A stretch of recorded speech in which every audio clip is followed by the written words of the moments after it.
Зошто и како се случи намалувањето на јавниот простор, во конкретниот случај Скопскиот плоштад и сите последици на урбанистичката агресија во јавниот простор, се главните аспекти на истражувањето на АКТО, фестивалот за современи уметности.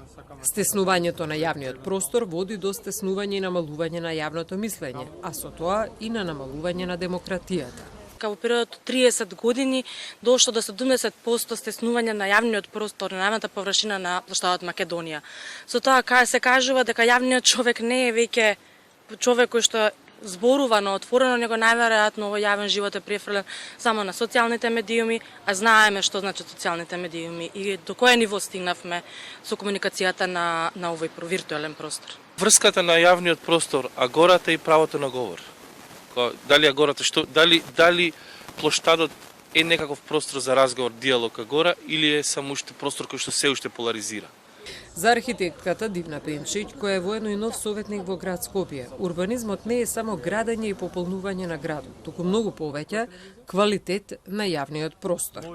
Уште малце простор остана и сега и тој треба да го заштитиме, но и јавните простори да понудиме подобар квалитет. Она што е интересно е дека како да немаме некоја јасна слика што се тоа е јавен простор.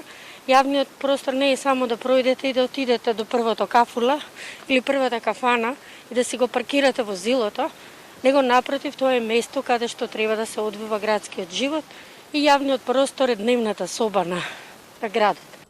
Според Пенчиќ, јасни се критериумите за оценка на добар јавен простор и тие лесно може да се проверат во секое време. На секој простор, без оглед на финансискиот влог, треба да му се даде душа и континуирани дебати за квалитетот на слободата на говор во истиот тој простор, сметаат нашите соговорници.